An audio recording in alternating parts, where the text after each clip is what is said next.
სამყარო მუსიკა შეიძლება ორი ადამიანი უსმენდეს, მაგრამ ერთს ხურთასმენა ქონდეს დაზიანებული და ამის გამო სიამოვნება საერთოდაც ვერ განიცდიდეს. ან სიტყვაზე აი პირის გამო მაგალითი მოვიყვანეთ ბავშვებთან, რომ აი მაგალითად კოვიდის დროს ხო იყო რომ ადამიანებმა პირის გამო დაკარგეს, ზოგმა ყნოსვა დაკარგა და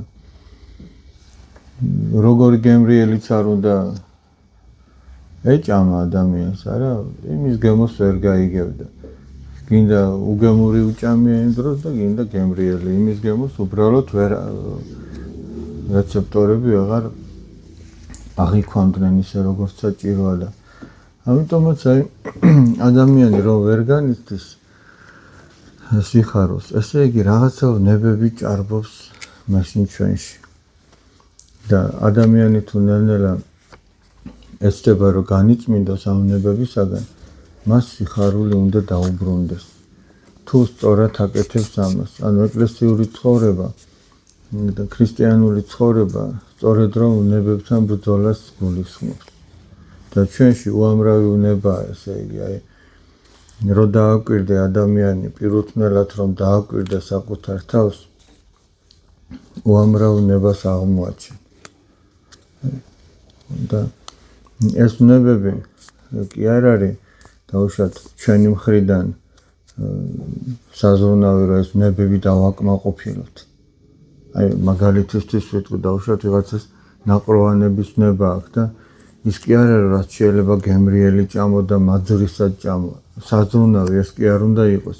ან დაუშვათ ამ პარტავნება გვაქვს და იმაზე კი არ უნდა ვიზრუნოთ რომ ვიღაცას თავი მოვაწონოთ და აი ტაში დაგვიკრან და ამითი აჰა იმ დღეს დავიკმაყოფილოთ ის ნება. დღეს ახლა მაგალითად აი უკვე ძალიან დიდ სისულელემდე არის ზოგი ადამიანი სამწუხაროდ მისული. განკითხვისთვის არ ვამბობ, იმისთვის ვამბობ, რომ ჩვენ რაღაცა ამ მხრივ გავფრთხილდეთ, აი მაგალითად ვიღაცა დადებს რაღაცა ფოტოს სოციალურ ქსელში და შეიძლება მერე ამის გამო აი უნდადეს რომ ვიღაცამ რაღაცა დაუწეროს კომენტარი თუ მოუწონოს თუ რაღაცა და რაღაცა თითქოს მშიერია. და ჭირდება რომ ამითი დაკურდეს და ეს სინამდვილეში ნიშნავს რომ ჩვენში არის რაღაცა ნება, რომლის დაკმაყოფილებასაც ჩვენ ვცდილობთ. ვიღაცაში ეგოიზმის ნება ჭარბობს, ვიღაცაში ამპარტავნების თუ შურის თუ ერცხლის მოყარების რა იუდამ თავისი საყვარელი მოძღვარიც კი გაყიდა, მაგრამ დაკმაყოფილდა მისი ნება ვერ დაკმაყოფილდა. ისე რომ ქრისტიანობა და ზოგადად ადამიანად ყოფნა ვნებების დაკმაყოფილებას კი არ გულისხმობს, არამედ ვნებებისაგან განკურნებას, ვნებებთან ბრძოლას გულისხმობს. ვნებების დაკმაყოფილების მცდელობა ნიშნავს, რომ ცეცხლის ჩაქრობა გინდოდეს იმით, რომ კიდევ უფრო მეტი შეშა დააყარო. მაგრამ ვნებების განკურნების მცდელობა ნიშნავს, რომ რაც შეიძლება ნაკლები შეუკეთო. არ დაიკმაყოფილო ის ვნება. ხო და აი მაგას გვასწავლის ჩვენ სწორედ ქრისტიანული ცხოვრება, რომ კი არ დაიკმაყოფილო ვნება. არამედ შოთა რუსთაველის სიტყვებით რო ვთქვათ, რაც არა გინდეს, იგი ჰქმენ.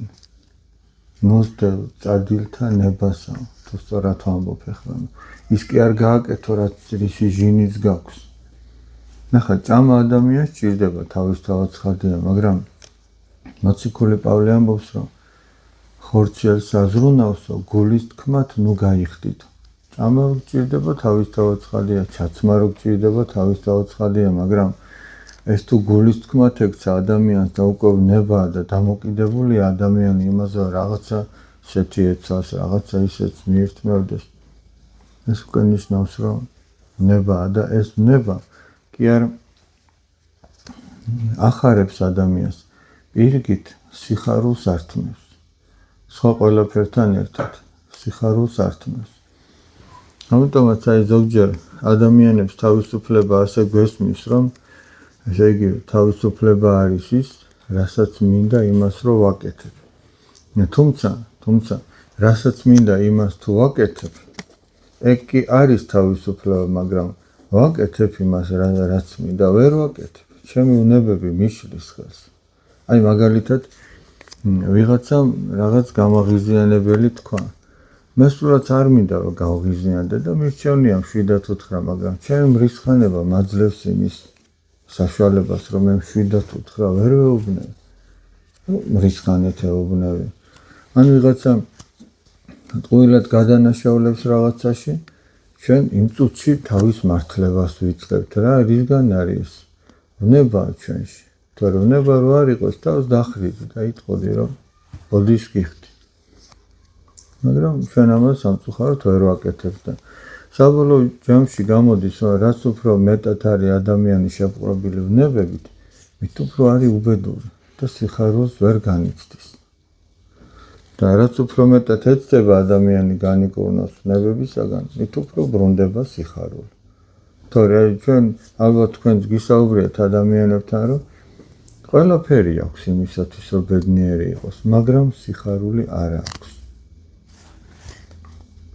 და სიხარული ნახეთ აი როგორ ამბობს წმინდა პორფირი კავსოკალიველი. კავსოკალივია ათონის მთაზე არის ასეთი ადგილი. ასეთ რამეს ამბობს. დეპრესია არისო გაუცემელი სიყვარული. გაუცემელი სიყვარული. რა არის დეპრესია, რო თქვა ადამიანმა, რატო ადამიანი ესე დაღონებული და რატო არ ზრუნავენ მასზე, არ ითვალისწინებენ, არ აფასებენ, თუ ამიტომ კი არ არის. იმიტომ რომ თვითონ არ ზრუნავს სხვაზე. იმიტომ ადამიანი ეგრე როგორც არის. იგივეს ამბობს წმინდა პაისი ათონელი ჩვენთვის ყველასათვის საყვარელი მოძღვარი. როდესაც ადამიანი სხვაზე ზრუნა, როდესაც შენ გასცემ აი ამ სიყვარულს, მაშინ ხარ ბედნიერი და ის წმინდა მამა, წმინდა პორფირი ამას ამბობს, რომ ესე იგი დეპრესია არის გაუცემელი სიყვარული. შენში დაგროვდა რაღაცა. ანუ შეგეძლო გაგეცა და არ გააკეთე. და აი წუხარების და სევდის სახით დაგროვდა მერე ჩვენში. გამოსავალი რა არის? და გასცე ეს სიყვარული. სხვების მიმართ პატრიარქი რას გვეუბნებოდა? ერთი ადამიანი მაინც გაახარეთ ყოველდღიურად. და თუ გაახარებ, აღარ იქნება დეპრესია. არამედ ამოქმედება სულიერი კანონი და იქნება სიხარული. მაგრამ სადაც ეგოიზმია და საკუთარ თავზე ფიქრი და ზრუნვა მხოლოდ, იქ გროვდება ეს გაუცემელი სიყვარული და დეპრესიის სახით გვევლინება. აი ამას ამბობს ეს წმინდა მამა. შენ რა, ჩვენ შეიძლება აღდგომა დღესაც წუხარება გქონდეს. შეიძლება რომ ასეც იყოს. და ეს აღდგომა დღეც როგორც არაერთხელ გვითხოვს წმინდა თეოდორე სტუდიელის სიტყვები, ეს დროებითი მოვლენა ამ წუთის ოფეში და რატო ის მოდის და ხო გაიარა აღდგომის დღეებმა და წავიდა. მაგრამ თავარი არის ის, რომ ჩვენ ქრისტემ გზა მოგცა თავისი აღდგომით, რომ თითოეული ჩვენთაგანიც უნდა მკვდრეთით ავდგეთ. და ან ქრისტესთან ერთად უნდა ვხარობდეთ მარადიულად და ან ქრისტეს გარეშე უნდა ვიტანჯებოდეთ მარადიულად. აი ეს არის ძალიან მნიშვნელოვანი. ეხლა კაცი რო დაფიქრდეს, თუ დაუშვათ ჩვენ ქრისტეს გარეშე უნდა ვიყოთ მარადიულად და ვიტანჯებოდეთ, მაშინ ამ წუთის ოფელს და იმ რამოდენიმე წელს რაც აქ ცხოვრობ, რა აზრი აქვს საერთოდ, აი რა აზრისთვის ხარ ადამიანი მაშინ. და ქრისტესთან ერთად გარდაცვალების მერე კი არ იქნება ადამიანი. აქვე უნდა შეეჩვიოს და აქვე უნდა უნდოდეს და აქვე უნდა ხარობდეს ქრისტესთან ერთად ყოფნით. თითოეული ჩვენთაგან აქვე იწყება მასთან ერთობა. და სასუფეველი რაღაცა ის კი არ არის ადგილი, სადაც ადამიანი იქნება და ხორციელი სიხარული. სასუფეველი უპირველეს ყოვლისა გულისხმობს უფალთან ერთად ყოფნას. ეს არის სასუფეველი, უფალთან ერთად ყოფნა. თორე უფლის გარეშე კი არ არის სასუფეველი. უფალთან ერთად ადამიანი ვერ იქნება თავის უნებებთან ერთად. ამიტომაც აი ჩვენ ვეწვალებით ახლა ავად თუ კარგად ხო მოვდივართ ახსარებას ვამბობთ ვცდილობთ რომ ესე იგი აი რაც შეგვეშალა და ვერ გავაკეთეთ შემდეგისთვის ვეცადოთ რომ გავაკეთოთ თუმცა ერთ დღეში და ორ დღეში და ერთ წელიწადში შეიძლება სულაც ვერ განიკურნოს ადამიანი ამა თუ უნებისაგან შეიძლება ვერც განიკურნოს წმინდა სერაფიმ საროველი ამბობს სათნოებაო მსხალი არ არისო რომ ერთ ჭამაზე შეჭამო ეგრე უცბად ჩვენ შეიძლება ვერ ისწავლო და რაღაცას წლები დაჭირდეს რომ ჩვენ რაღაცა ვისწავლოთ მაგრამ ნიშნულობა იმას ენიჭება ჩვენი მცდელობა რისკენ არის აი მაგალითისთვის ვიტყვი ჩვენ როდესაც ესა თუ ის რაღაცა გვაწუხებს დაავადება რა ვეძებთ წამას ვეძებთ ექიმს ახლა მაგალითად დღეს დავარეკეთ ერთ-ერთ ექიმთან ადამიანი უნდა ჩაგვეწერა და გითხრას რომ ესე იგი ივნისამდე დაკავებული ივნისის ჩათვლი და ივლისში რა იქნება როგორი გრაფიკი ექნება არ ვიცით რატო ამბობ ახლა ამას ვიღაცა ჩაეწერა ივნისის ბოლოს ესე იგი ნახე აპრილი არის ჯერ და ჩაეწერა 2-3 თვის იქით ესე იგი ეძებს არა რომ იპოვოს და განიკურნოს ვიღაცა წამალს ეძებს საქართველოში არ არის უცხოი თვითონ გამოიწერს და ჩვენ გვაქვს ასეთი დამოკიდებულება სულიერ საკითხებთან მიმართებაში არ გვაქვს ასეთი აი მაგალითად გვაქვს ვატყობთ ჩვენს თავს რომ აი შექება გვიყვარს სხვაზე მეტი ვიყოთ გვიყვარს წინდგომა გვიყვარს ხო ვიცით რომ ეს სულიერი დაავადება და ძალიან დიდი შეიძლება ითქვას ყველაზე დიდიც იმიტომ რომ ეშმაკი ამითი დაიღუპა და ყველაფრის საფუძველი ეს არის ყველა ცოდვა აქედან გამომდინარეობს აი წაღარ რო ამბობდი გახსოვთ მაცხოვარს ეშმაკი რო ეუბნება თქვი რომ უდაბნოში გამოსდა რომ ამათეს ახარების მეოთხე თავი ეშმაკი ეუბნება რომ თქვი რომ ეს პურებიო ეს ქვებიო პურებად იქცნენ 40 დღე რო იმარხულა მაცხოვარი ანუ იქ იყო 3 საცდური ნაყროვანების ეს ნაყროვანებას გულისხმობდა იყო ვერცხლის მოყარების და იყო ამპარტავნების აი ეს 3 არის საიდანაც თუ რამე ცოდვა და ნება არსებობს ამ 3-დან მომდინარეობს ნაყროვანება ვერცხლის მოყარება ამპარტავნება მაგრამ აი ამ ყოველივე ძირი არის ამპარტავნება ასე ამბობენ წმინდა მამები და თუ ჩვენში ვხედოთ აი ამ ამპარტავნებას ვეძებთ რაღაცას რომ წავიკითხოთ ამპარტავნების შესახებ რომ რა არის ამპარტავნება რითი უნდა განიკურნოს ან ნებისმიერი უნება რაც შეიძლება თითოეულ ჩვენთაგან გქონდეს შეიძლება კი არა აუცილებლად გვექნება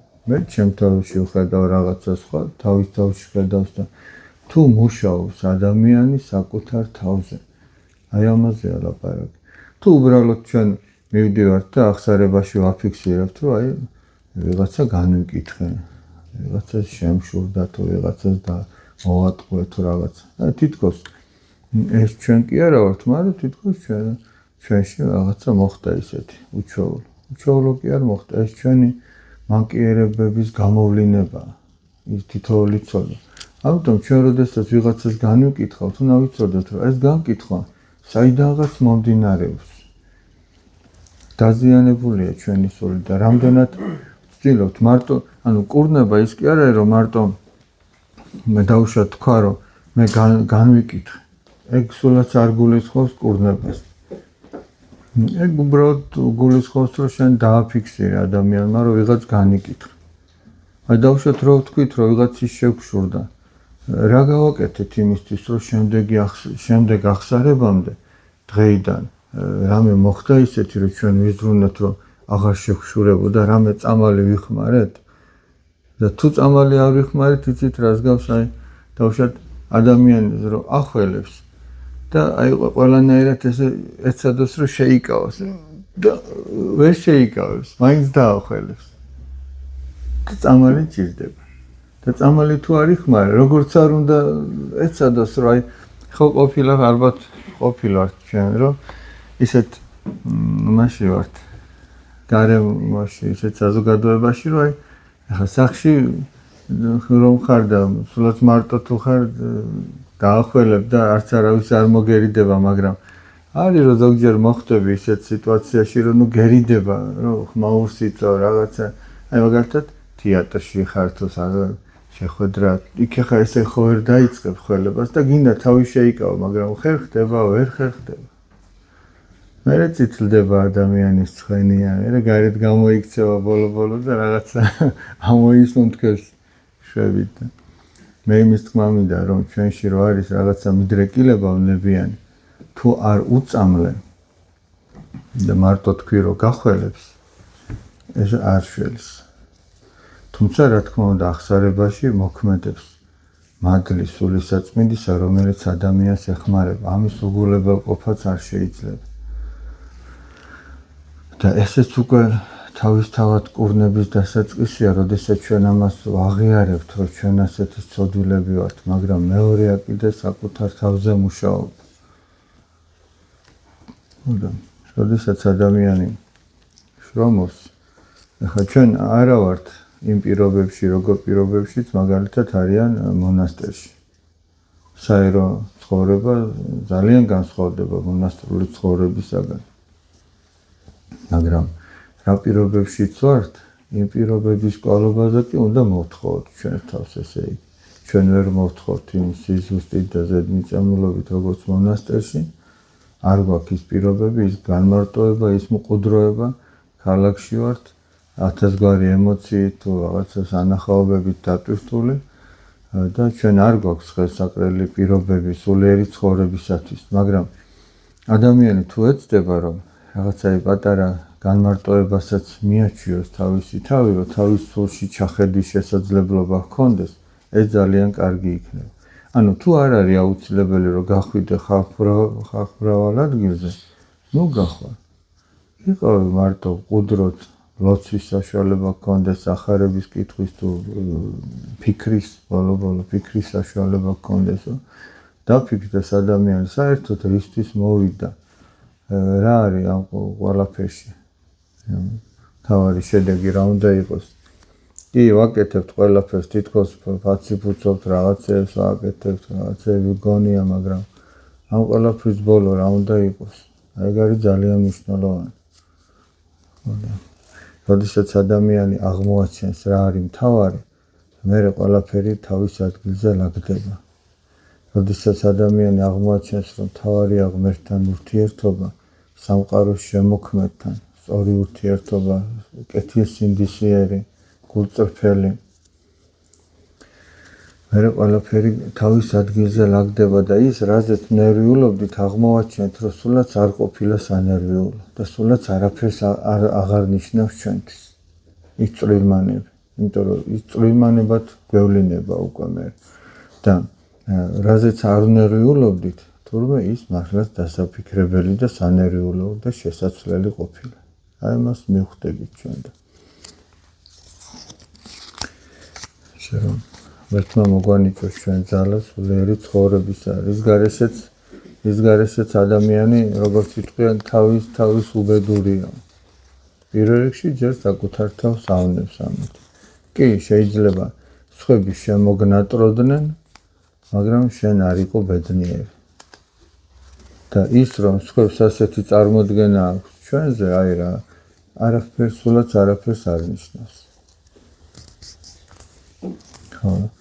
სხვა შემთხვევაში შეიძლება ვიღაცა შენ უბედური ეგონო, მაგრამ გულში სიხარულის ზღვა გქონდეს.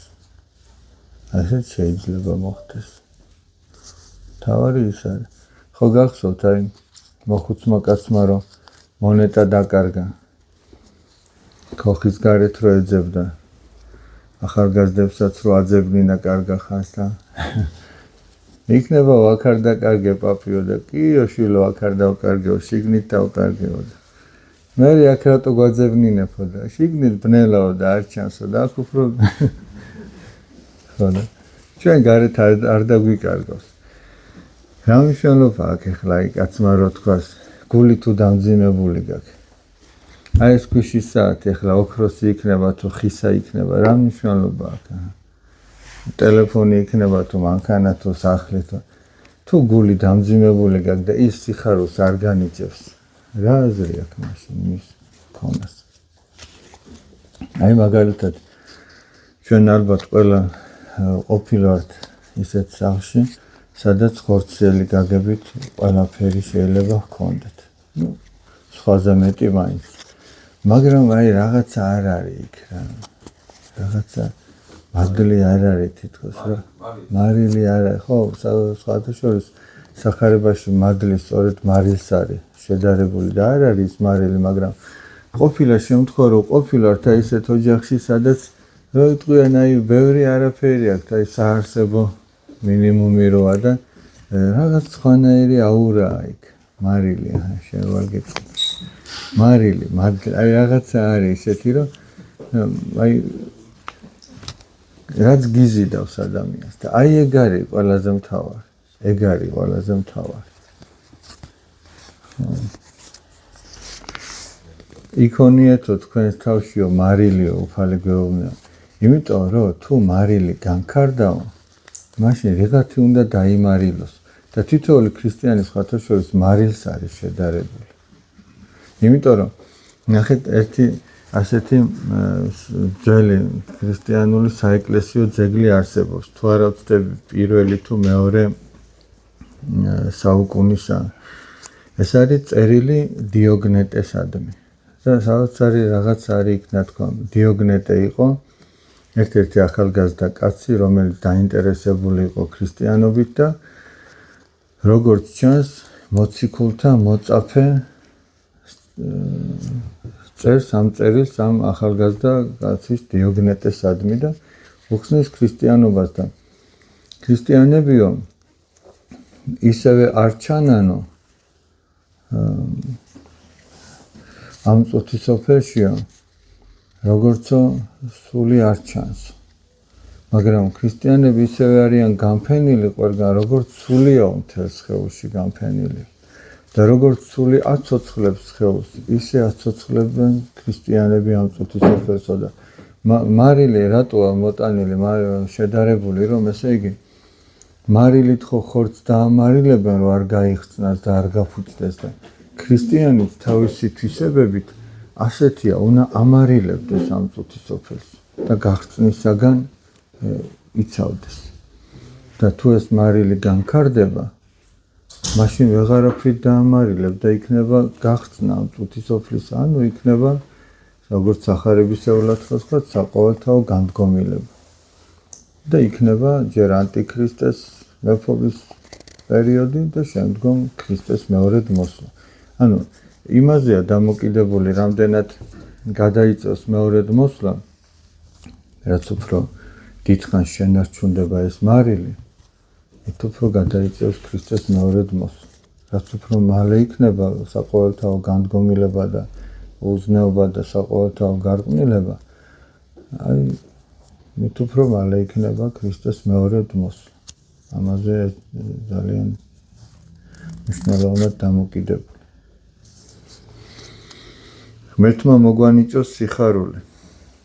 შეიძლება აღდგომის დღეები სულაც არ იყოს, ერთ ჩვეულებრივი უბრალო დღე იყოს. არც არაფერი თითქოს ხორციელი მიზეზი არ ქონდეს, მაგრამ შინაგანად ძალიან დიდ სიხარულს გრძნობდი ადამიანი. ამ სიხარულს გისურვებთ უყველას.